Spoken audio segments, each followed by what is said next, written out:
اعوذ باللہ من الشیطان اللعین الرجیم، بسم اللہ الرحمن الرحیم۔ ناظرین کرام، السلام علیکم ورحمۃ اللہ وبرکاتہ۔ مسائل زندگی میں ایک بار پھر آپ کا استقبال ہے۔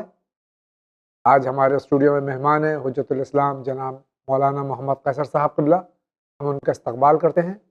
آپ کے سوالات جو مسلسل ہمیں email, WhatsApp, text messages, audio messages, telephone کے ذریعے ملتے ہیں، ہم پوری کوشش کرتے ہیں کہ علماء کرام کی خدمت میں پیش کریں تاکہ جوابات سے آپ اور ہم سب مستفیض ہو کر عمل کرنے کی کوشش کریں، اور یقیناً کامیابی کسی حد تک ملی ہے۔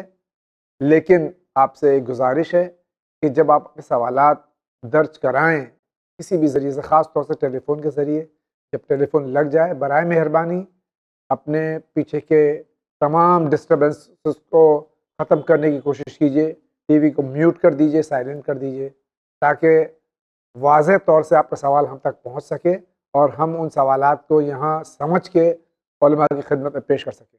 اکثر ایسا ہوتا ہے کہ سوالات واضح نہیں ہوتے، جس کی بنیاد پر رد کر دیے جاتے ہیں، آپ کو شکایت ہوتی ہے۔ انشاءاللہ آئندہ نہ آپ کو شکایت ہوگی نہ ہمیں شکایت کا موقع ملے گا۔ آئیے اسی کے ساتھ آج کا یہ ایپیسوڈ ہم شروع کرتے ہیں۔ آغاز السلام علیکم ورحمۃ اللہ۔ وعلیکم السلام ورحمۃ اللہ وبرکاتہ۔ انشاءاللہ مزاج بخیر۔ الحمدللہ، شکر خدا۔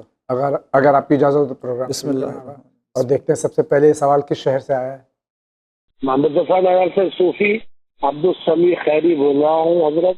میرا سوال یہ ہے کہ مولا علی علیہ السلام کو جو استاد جبریل کہا جاتا ہے، اس کا کوئی واقعہ پیش کیجیے، یا کیا میں جاننا چاہتا ہوں کہاں سے، میرے علم میں اس کا اضافہ فرمائیے۔ السلام علیکم ورحمۃ اللہ وبرکاتہ۔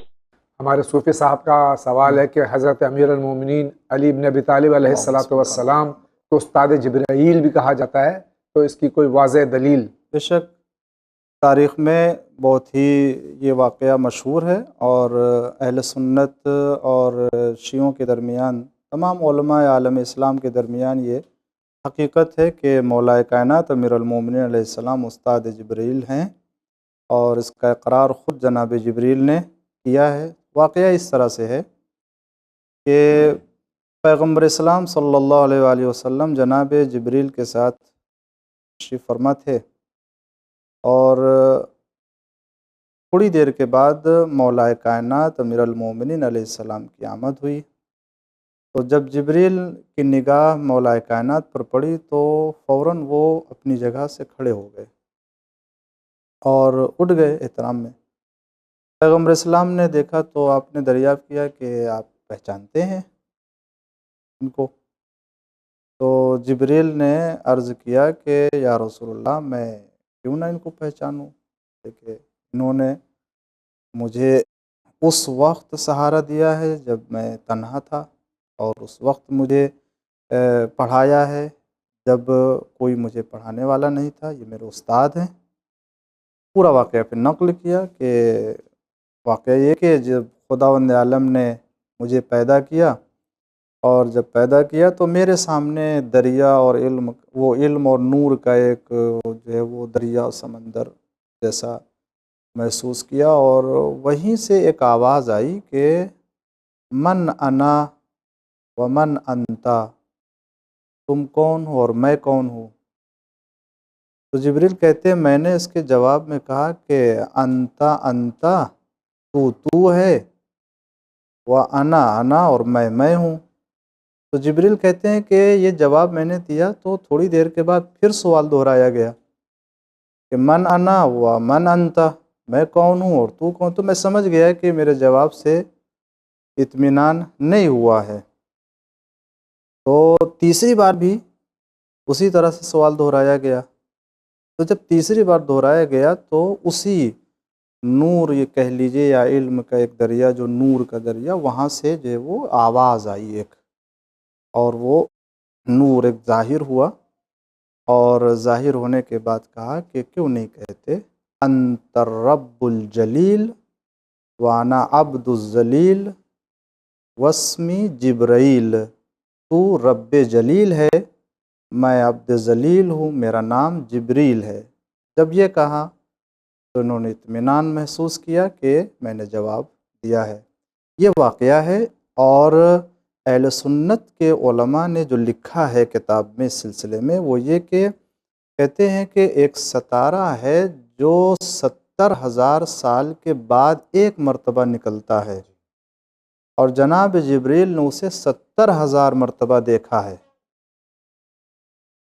اور جو ہمارے ہاں روایتیں پائی جاتی ہیں وہ اس سے تھوڑی مختلف ہے کہ وہ ستارہ 30,000 سال، لیکن بہرحال یہ ہے کہ ہزاروں سال کے بعد وہ ستارہ نکلتا ہے جس کو اتنی ہی 1000 مرتبہ جناب جبریل نے دیکھا ہے، اور جناب جبریل سے پہلے مولا کائنات نے ان کو سکھایا تھا کہ تم اس سوال کے جواب میں کیا کہو۔ اس کا مطلب تو نور اہل بیت علیہ السلام اول مخلوق کے عنوان سے پیدا کیے گئے ہیں، جب نہ زمین نہ آسمان کوئی چیز نہیں تھی، ملائکہ نے فرشتوں نے تسبیح و تحلیل کرنا اہل بیت علیہ السلام سے سیکھا ہے، جب انہوں نے تسبیح و تحلیل کیا تو ملائکہ نے تسبیح و تحلیل کرنا سیکھا ہے۔ خداوند عالم کی یہ اول مخلوق ہیں، اور ان سے پہلے کسی کو پروردگار عالم نے نہیں خلق کیا۔ یہ واقعہ ہے۔ سبحان اللہ۔ اسی کے ساتھ آگے بڑھتے ہیں، دیکھتے ہیں اگلا سوال کس کا ہے۔ میں شہناز نقوی دلی سے ITO سے بول رہی ہوں، اور میرا سوال یہ ہے کہ جس طرح مطلب ہمارے حضرت امام حسن اور امام حسین کا ذکر بچپن کا ہوتا ہے، جناب رسول خدا ان سے بہت پیار کرتے تھے، اور اس طرح مطلب جناب زینب اور ام کلثوم کا ذکر بچپن کا کوئی نہیں ہوتا، تو میرا سوال یہ ہے کہ ان کا بچپن کا ذکر کیوں نہیں ہوتا، یہ مجھے اس کا جواب چاہیے۔ اور دوسرا سوال میرا یہ ہے جاوید بھائی کہ جیسے کہ لڑکا 18 سال کا ہوتا ہے تو کچھ لوگ کہتے ہیں کہ حضرت علی اکبر کی مجلس کرانی چاہیے، تو یہ کیا صحیح ہے کہ حضرت علی اکبر کی مجلس کرانی چاہیے جب لڑکا 18 سال کا ہو؟ بس میرا یہی سوال ہے۔ السلام علیکم۔ ہماری بہن کے دو سوال ہیں۔ پہلا سوال تو یہ ہے کہ معصومین علیہ السلام کا ذکر ہوتا ہے زیادہ، اس میں سرکار امام حسن علیہ السلام اور سرکار امام حسین علیہ السلام کا ذکر ہوتا ہے بچپنے کا۔ جناب زینب اور جناب ام کلثوم سلام اللہ علیہ، ان دونوں کے بچپنے کا ذکر زیادہ کیوں نہیں ہوتا ہے؟ ہاں، یہ سوال اپنی جگہ پر درست ہے، کیونکہ یہ حقیقت ہے کہ ہمارے یہاں جو مجلسیں ہوتی ہیں اور جو تقریریں ہوتی ہیں وہ مجلس امام حسین علیہ السلام کے عنوان سے ہوتی ہیں، اور ذکر فضائل اہل بیت اور مصائب اہل بیت علیہ السلام پر تمام کر دی جاتی ہیں۔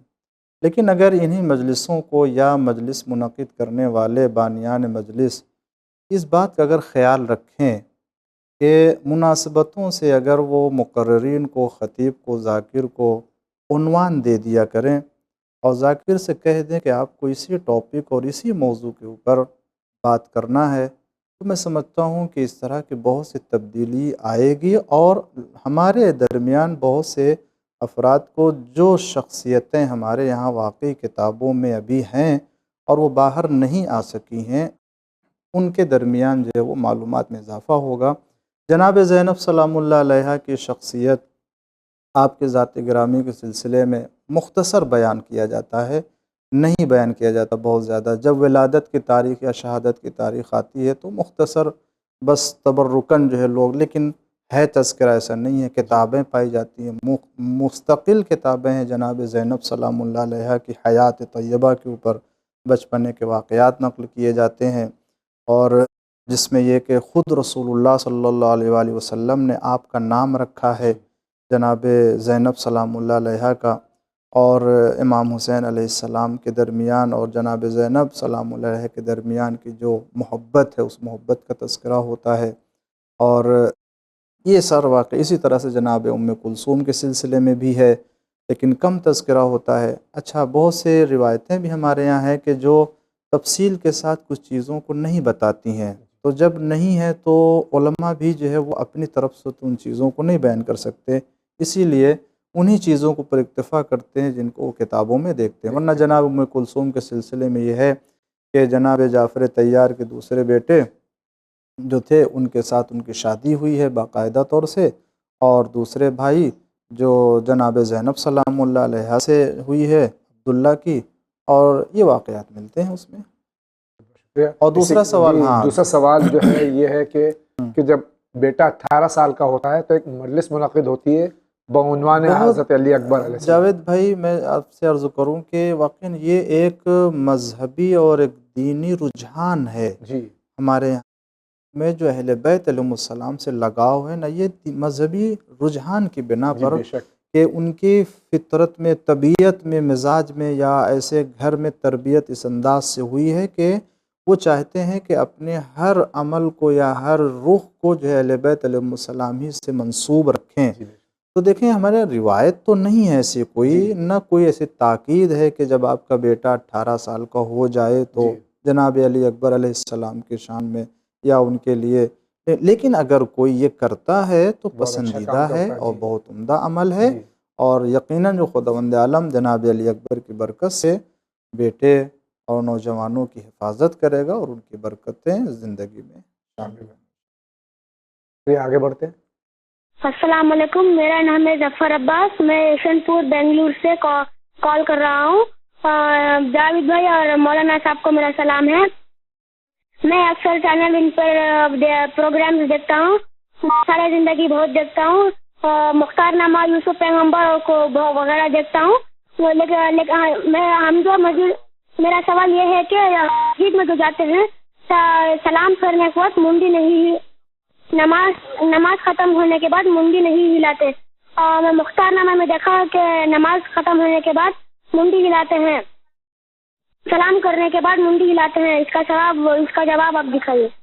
مختار نامے بتایا گیا کہ نماز ختم ہونے کے بعد جی السلام علیکم ورحمۃ اللہ وبرکاتہ کہنے کے بعد میں مختصر سے دائیں و بائیں دائیں بائیں دیکھیں ہمارے یہاں ہے اس طرح، یوں اگر آپ توضیح المسائل اٹھا کے دیکھیں منہاج الصالحین میں تو یوں تو آپ کو اس طرح کا مسئلہ نہیں ملے گا، لیکن بعض فقہی کتابوں میں جیسے لمعۃ الدمشقیہ ہے، شہید اول شہید ثانی کی جو لکھی اور شرح کی ہوئی ہے، اس میں کچھ روایتوں کا تذکرہ ہے کہ نماز میں سلام کے بعد جو ہے وہ دائیں اور بائیں جو ہے وہ اپنے سلام سے جو داہنے طرف لوگ ہیں ان کو اپنے سلام میں شامل کرے، بائیں طرف اگر ہیں تو ان کو بھی۔ بعض روایت میں کہ نہیں، دائیں بائیں اپنے رخ کو نہیں کرنا ہے بلکہ یہ گوشے چشم کو جو ہے وہ دائیں اور بائیں کرنا ہے، اس طرح کی روایتیں وارد لیکن نماز ہیں، ختم ہونے کے بعد اور وہ پھر جو ہے نماز ختم ہونے کے بعد جی تو یہ نماز ختم ہونے کے بعد تو پھر آپ اٹھ بھی سکتے ہیں، کہیں جا بھی سکتے ہیں،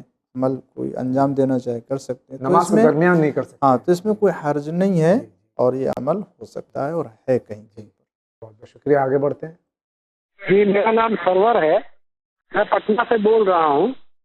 میں یہ جاننا چاہتا ہوں کہ کچھ مقامات پر قرآن مجید میں اللہ نے اپنے پیغمبر حضرت محمد مصطفیٰ صلی اللہ علیہ وسلم سے استغفار کی بات کی، تو جو معصوم ہے نبی، اس کے استغفار کا کیا معاملہ اور اس کا مطلب کیا ہے؟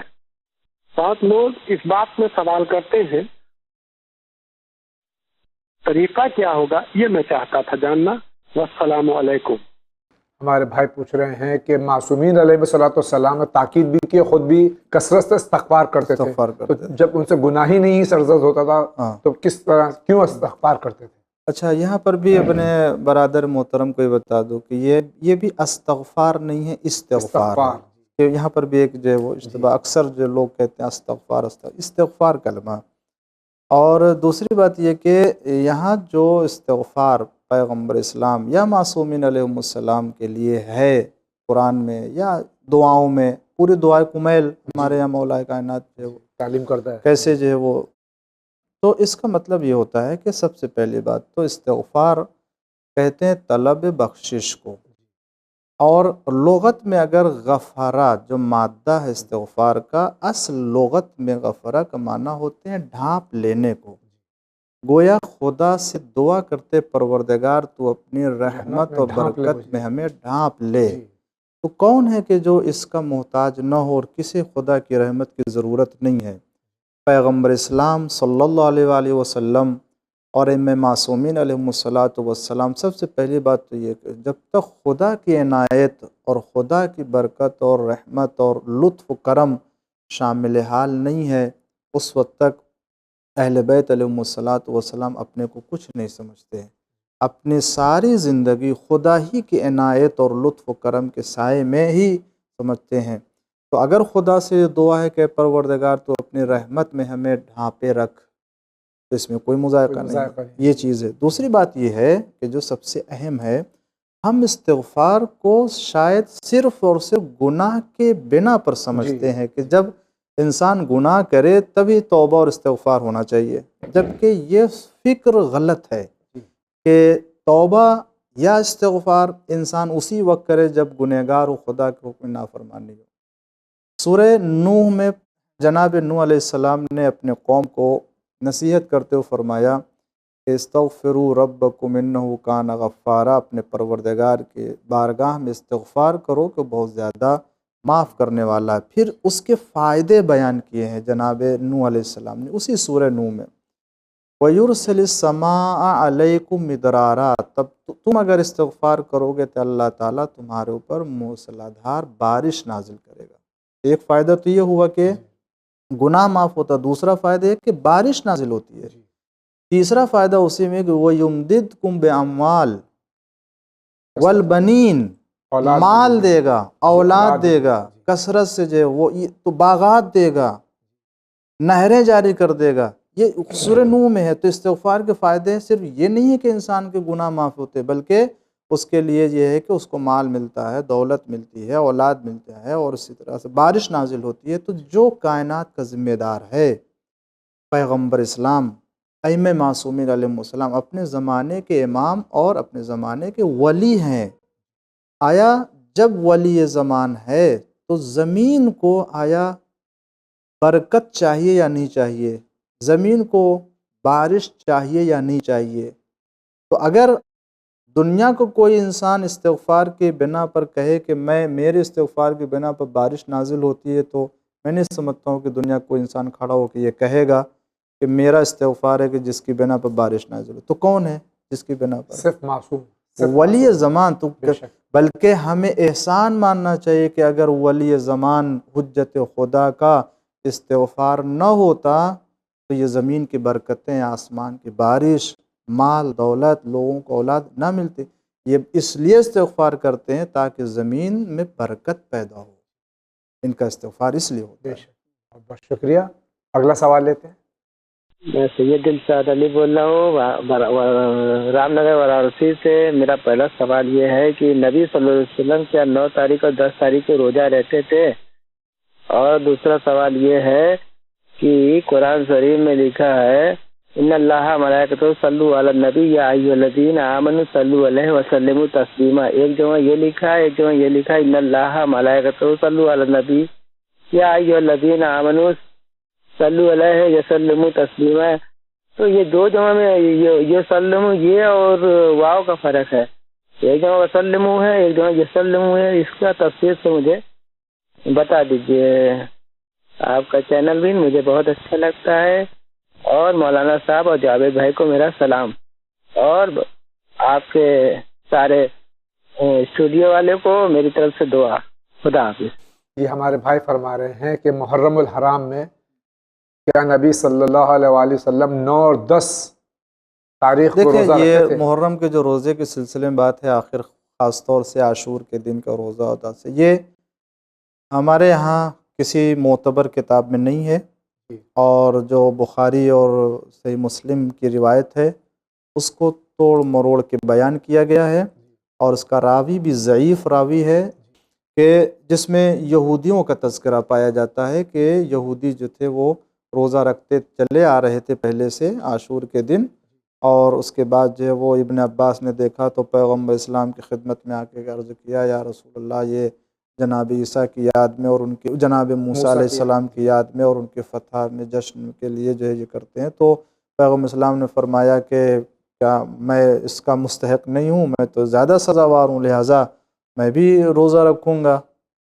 اور پھر اس کے بعد جو ہے وہ جب روزہ رکھنا شروع کیا تو یہودیوں نے تانا دینا شروع کیا کہ بھئی یہ دیکھو ان کا پیغمبر بھی ہم ہماری سنت پر عمل کر رہا ہے، عمل کر رہا ہے۔ تو پیغمبر اسلام نے فرمایا کہ اچھا ایسی بات ہے، تو پھر آئندہ سال جو ہے وہ میں ایک روزہ اور بڑھا دوں گا اس میں۔ جی تو مگر پھر ابن عباس کی روایت ہے کہ وہ ایسا ہوا کہ اس سال جو ہے رسول اللہ کی وفات ہو گئی اور وہ روزہ جو ہے رہ گیا، نہیں رکھ سکتے۔ تو آپ سمجھے اس روایت کو خود یہ ہے کہ جو نبیوں کا سردار، جو اپنے مرضی سے کچھ بھی نہ کہنے والا ہو، بولنے والا ہو، ایک قانون شریعت کے خدا وضع کرنے والا ہو، وہ اس طرح سے ابن عباس یا یہودیوں کے عمل کو دیکھ کر کے وہ روزے کو سنت قرار دے گا۔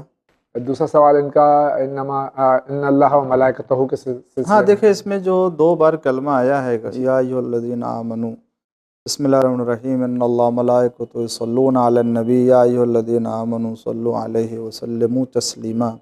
تو یہ دیکھیں عربی کا قاعدہ ہے، اور اس میں پہلے تو دیکھیں ایک صاد سے ہے، ایک سین سے ہے، درود ہے اور سلام ہے، اور دوسری بات یہ ہے کہ یہاں پر ایک ہے تسلیم، یعنی سلام بھیجو اس طرح سے جو سلام بھیجنے کا حق ہے، جیسے آیت تطہیر میں ہے وَيُطَهِّرُكُمْ تَطْهِيرًا، تو یہاں پر بھی 2 مرتبہ آیا ہے تو اسی مادے سے، تو یہاں پر جو ہے تاکید کے لیے کہ زیادہ سے زیادہ جو ہے وہ تم اس بات کی طرف متوجہ ہو کہ جس طرح سے اللہ اور اس کے ملائکہ درود بھیجتے ہیں، تو مومنین کو بھی حکم دیا جا رہا ہے کہ جو حق ہے سلام بھیجنے کا، درود بھیجنے کا۔ شکریہ، اسی کے ساتھ آگے بڑھتے ہیں۔ میرا نام آزاد ہے، میں مہاراشٹر کے بمبئی امرناتھ سے بول رہا ہوں۔ میرا سوال یہ ہے کہ جیسا کہ جانتے ہیں کہ جنت کے کئی دروازے ہیں اور بہت بڑی ہے اور بہت اونچی دیواریں ہیں، اور جنت کے ہر دروازے پہ فرشتے ہیں اور اللہ کے حکم کے بغیر کوئی جا نہیں سکتا۔ میرا سوال یہ ہے کہ پھر اس میں شیطان پہلے سے تھا آدم اور حوا کو بہکانے کے لیے کہ بعد میں داخل ہوا؟ اس کا جواب دیں۔ السلام علیکم۔ شیطان جنت میں داخل کیسے ہوا آدم اور حوا کو بہکانے کے دیکھیں، لیے؟ سب سے پہلی بات تو یہ کہ جنت کے بارے میں بحث ہے، اور 2 نظریہ پایا جاتا ہے کہ آیا وہ جنت خلق ہوئی ہے یا خلق نہیں ہوئی ہے۔ دوسری بحث یہ کہ نہیں، جنت خلق ہو گئی ہے، 2 نظریہ ہے۔ دوسری بات یہ ہے کہ جو جنت ہے، وہ جنت کو جو ہم سمجھتے ہیں وہ کوئی ایسی جنت نہیں ہے کہ جو مثلا کسی ایک مخصوص رقبے میں ہے اور 4 دیواری کھڑی کر دی گئی ہے اور اس کے اندر جو جا سکتا ہے وہ کچھ لوگ نہیں جا سکتے ہیں، ایسی جو ہے وہ ایسا تصور جو ہے وہ ہمارے لیے نہیں۔ ہاں، اس کے دروازے قرار دیے گئے ہیں، دروازوں کے نام بتائے گئے ہیں، اور یقیناً جو جانے والا ہوگا بغیر اجازت کے نہیں جا سکتا۔ لیکن جہاں تک مسئلہ انسانوں کی خلقت سے پہلے جس جنت میں جناب آدم علیہ السلام تھے اور وہاں جناب آدم علیہ السلام کو ابلیس نے بہکایا ہے، اس سلسلے میں روایتوں میں یہ پایا جاتا ہے کہ وہ جنت اسی دنیا کے باغوں میں سے ایک باغ تھی۔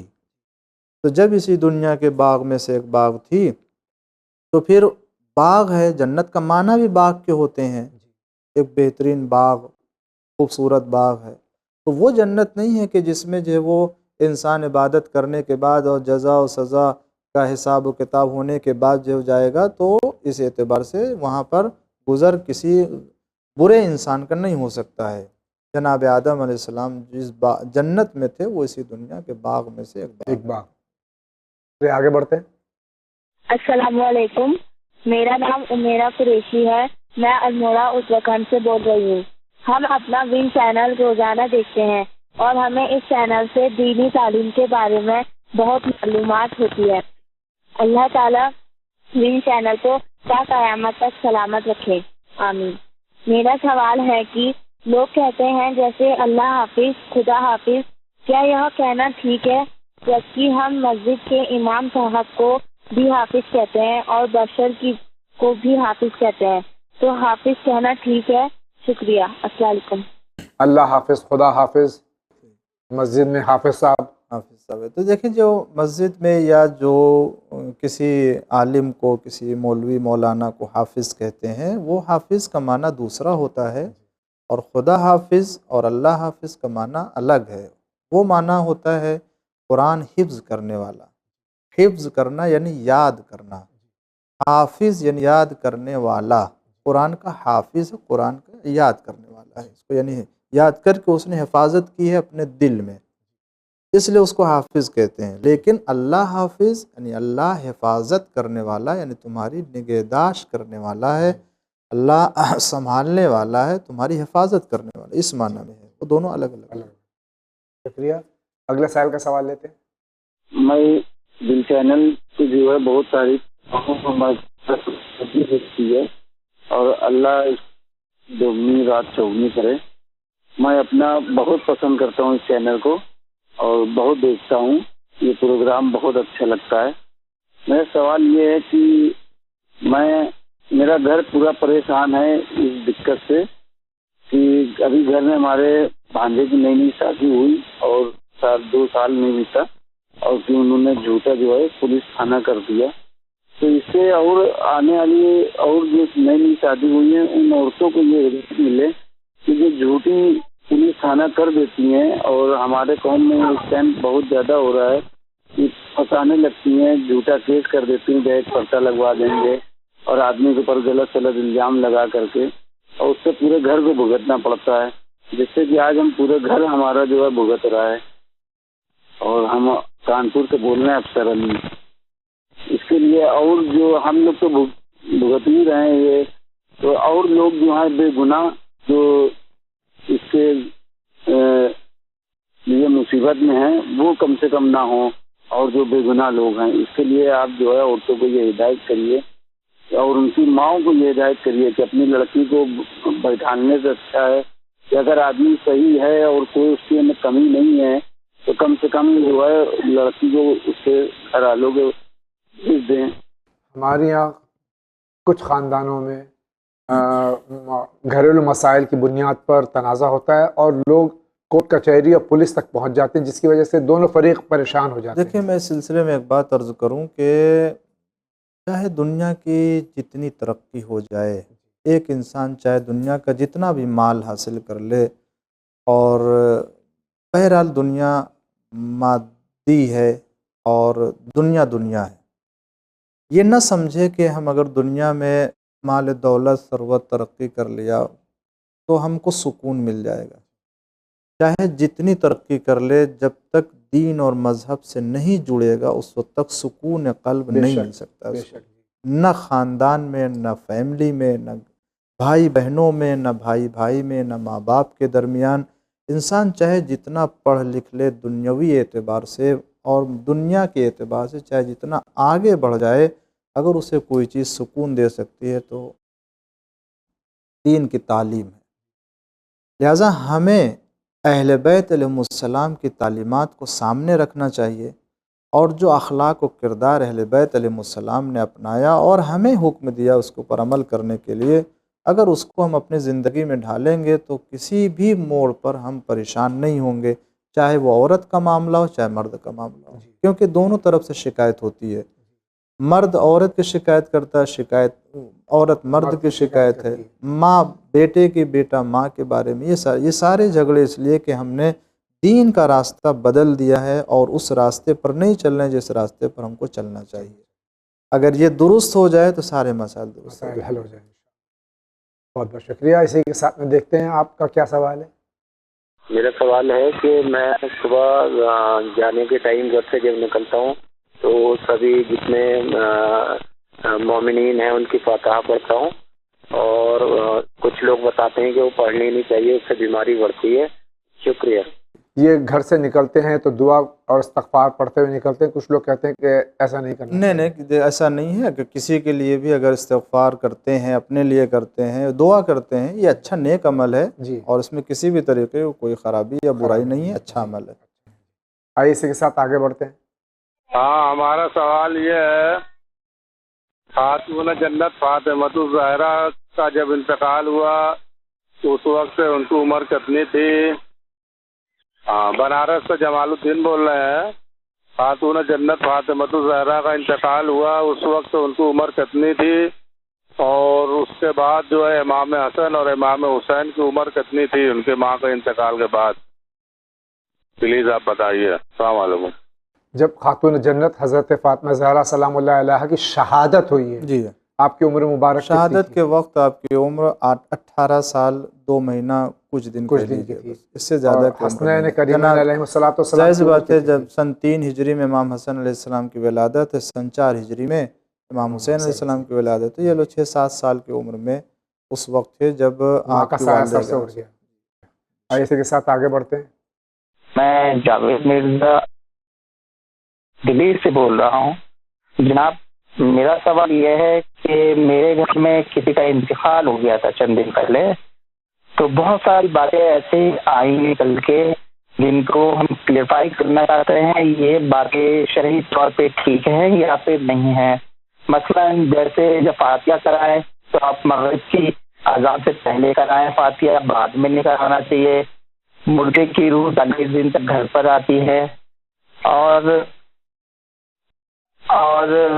چراغ جلانا چاہیے جس جگہ پہ مردہ رکھا گیا ہو گھر میں. اور جو نہلانے کا تخت ہوتا ہے مردے کو، اسے 2 انسان لے کے آیا ہے، اسی انسان کو رکھ کے آنا چاہیے. بہت ساری ایسی باتیں ہیں. پلیز میں چاہتا ہوں کہ جو یہ سارے مسکانسیپٹ ہے وہ آپ اچھی طرح کلیئر کریں. اور بہت بہت شکریہ، آپ کے چینل کے حوالے سے ہمیں بہت اچھی نالج مل رہی ہے، اور ہم سب کی یہ دعا ہے کہ یہ جو ہمارا وین چینل ہے یہ دن دگنی اور رات چوگنی ترقی کرے. آمین. السلام علیکم ورحمۃ اللہ. خدا حافظ. یہ جو ہمارے یہاں موت ہو جاتی ہے، مختلف مقامات میں مختلف رسومات ہیں. جو شریعت کا قانون ہے وہ الگ، لیکن مختلف رسومات. دیکھیں ہمیں برادر محترم نے جتنی باتیں کہی ہیں جی. اکثر کچھ یہ سب وہم ہے جی اور ذاتی اور کہہ لیجیے مقامی جو ہے وہ رسم ہے، جی. ورنہ شریعت اسلام سے سے اس کا تعلق کوئی اسلام سے تعلق کوئی نہیں تعلق کہ نہیں. جو تابوت لے کے جائے وہی واپس لائے، یا یہ کہ وہاں اگربتی جلائے جائے، اس طرح سے کوئی بھی جائے. آپ اس کے لیے سورہ فاتحہ پڑھیں، ہدیہ کریں، جی. یہ میت اس کے واجبات ادا کریں، واجبات ادا فاتحہ کریں، پڑھیں، مجلس یہ کریں. چیزیں. جی ورنہ یہ سب اس طرح کی رسمیں ہیں جن کا کوئی تعلق اسلام سے کوئی تعلق نہیں. بہت بہت شکریہ. آگے بڑھتے ہیں. میرا نام ہے سمیم بیوی، میں سالک پور سے بول رہی ہوں. میرا سوال تھا کہ میرے بھیا ہیں اور میری بھابھی کا ہمیشہ میں نے جب سے شادی ہوئے دونوں کا سب دن جھگڑا. تو ہم بھی جب وہ غصہ ہو جاتا ہے تو وہ بھی غصہ ہو جاتی. میں نے دونوں کسی کا بھی میں نے چپ رہتا نہیں. ان کی بیوی ذرا بہت غصہ ہو جاتی ہے. وہ جب ان کا شوہر جب کچھ کہہ دیتے ہیں تو ہمارے بھیا وہ بہت زیادہ غصہ ہو جاتی ہے، وہ سمجھنے بھی تیار ہوتی نہیں کوئی بات. تو اس کا کچھ حل بتائیے. یہ بھی گھریلو مسئلہ ہے کہ بھائی ناراض ہوتا ہے تو بھابھی بھی ناراض ہو جاتی ہے. دیکھیں اس سلسلے میں آپ کیا کہہ سکتے ہیں، دونوں طرف کی جب تک بات نہ معلوم ہو اس وقت تک کوئی فیصلہ کسی کے حق میں نہیں ہو سکتا ہے. لہٰذا میں دعا کرتا ہوں کہ اللہ تعالیٰ ان کے درمیان محبت اور الفت پیدا کرے، اور جو برائیاں ہیں ایک دوسرے کی اس کو نظر انداز کریں. جب وہ کوئی غصہ ہو تو دوسرا جو ہے اس کو سنے، دوسرا جب غصہ ہو تو اس کو پہلے والے کو چاہیے. اس طرح سے حالات جو ہے سدھر جاتے ہیں. ورنہ اگر چاہیں گے تو وہ دونوں غصہ رہیں اور اپنے گھر کے حالات بھی، تو وہ نہیں صحیح. آگے بڑھتے ہیں. میں شالا بات کر رہی ہوں دہلی سے. میرا سوال یہ تھا کہ کیا ہم ساکس پہن کر نماز پڑھ سکتے ہیں؟ سنا ہے کہ نماز رکوع میں جاتے ہیں تو پیروں کو ایسے بیچ کے درمیان دیکھنا چاہیے یا پھر پیروں کے انگوٹھوں کو دیکھنا چاہیے. تو میرا یہ سوال تھا کہ ہم ساکس پہن کر نماز پڑھ سکتے ہیں یا نہیں؟ ہم ساکس، جراب، موزے پہن کے نماز پڑھ سکتے ہیں؟ دیکھیں یوں تو عام طور سے جراب پہن کے مکروہ ہے روزہ نماز پڑھنا، لیکن یہ کہ اگر حجاب کے خاطر وہ اپنے پیروں کو چھپائیں اس طرح سے کہ ظاہر نہ ہو، جتنا ظاہر نہیں ہونا چاہیے تو اچھا ہے. ورنہ جراب اور موزہ ساکس پہن کے نماز پڑھنا مکروہ. آگے بڑھتے ہیں.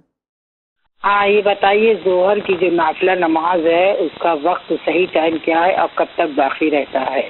ہم اکبر پور سے بولے، نام نہیں بتائیں گے. ظہر کی نافلہ کا وقت کب تک کے ہے؟ ظہر کا نافلہ وقت ظہر سے زوال سے شروع ہوتا ہے. یوں جو اصل وقت کہہ لیجئے کہ زوال سے شروع ہوتا ہے، جس وقت تک نماز ظہر پڑھ سکتے ہیں اس وقت تک رہتا ہے. جی. لیکن بہتر یہ ہے کہ اسے ظہر کے فضیلت کے وقت ہی تک پڑھا جائے، اس کے بعد پھر ظہر کو مقدم کرنا چاہیے. ظہر پڑھے پھر عصر پڑھے. آپ فرمائیے، آپ کیا فرمانا چاہتے ہیں؟ میرا سوال یہ ہے کہ میں ہر جمعرات اپنے والدین کے لیے نماز مغفرت پڑھتی ہوں، جبکہ میرے والد کا تو انتقال ہو چکا ہے لیکن ماں ابھی حیات ہے. تو کیا میں دونوں کا نام لے کر نماز پڑھوں یا صرف والد کے ہی لیے نماز پڑھی جا سکتی ہے؟ اور دوسرا سوال میرا یہ ہے کہ کیا وضو سے پہلے ہم ہاتھ منہ دھو سکتے ہیں یا نہیں؟